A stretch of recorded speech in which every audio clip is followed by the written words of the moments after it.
The manager stood before the shed with a letter in his hand. 6 little engines watched him anxiously.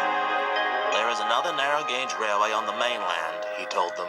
"One of their engines is ill, and their manager needs a replacement. Now, I can't spare anyone until Duke is mended, but I wanted to suggest to him that one of us—" "Oh, sir, please, sir," the engines cried excitedly.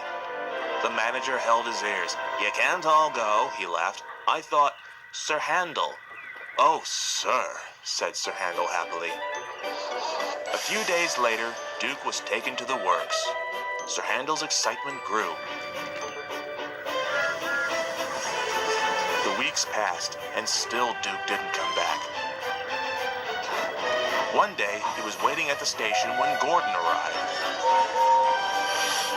"I've been invited to another railway," he told him importantly, "but I can't be spared until Duke is mended."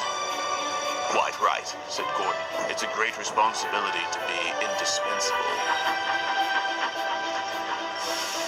"Gordon says I'm, insensible," he boasted to the others. They were amused, but not impressed. Sir Handel's impatience got worse and worse. The longer Duke was away, the more excitable he became. One day, when he went to fetch his coaches, he left in such a hurry that he didn't bring enough. The poor coaches were crammed full of passengers. When they reached the top station, he was exhausted.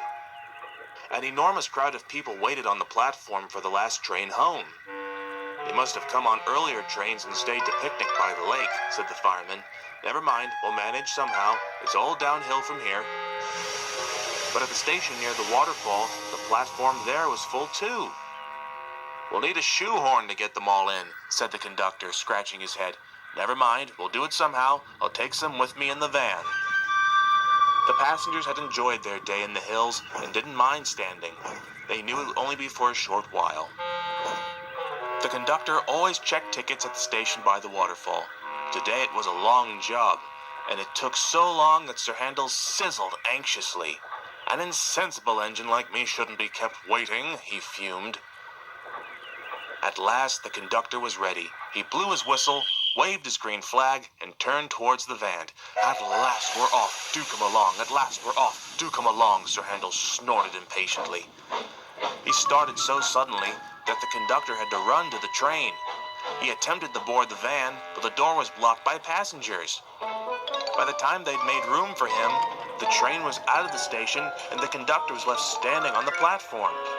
He blew his whistle and waved his red flag, but Sir Handel was making such a fuss he didn't hear him. The van tried to stop, but there was no one to put her brakes on. "Stop, stop!" she cried. The coaches tried to hold back and call out, but Sir Handel wouldn't listen. "Silly coaches, we will not be late." Luckily, a passenger knew what to do. He pressed a button and a buzzer sounded in Sir Handel's cab. Sir Handel hissed furiously as his brakes came on. "Now what?" he demanded. The driver looked back and he saw the conductor running alongside the line. "We've only gone and left our conductor behind," he snapped. "That's what you get for being in such a rush." Sir Handel was sorry at once. Passengers helped the conductor into the van, and Sir Handel started again.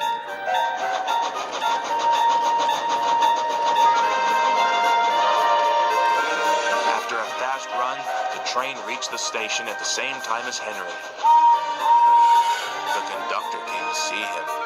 "I'm sorry I was impatient, sir," he said nervously. "I didn't want to be late, and sensible engines shouldn't be late, should they?" "No," agreed the conductor, "but sensible engines know that patience is a virtue.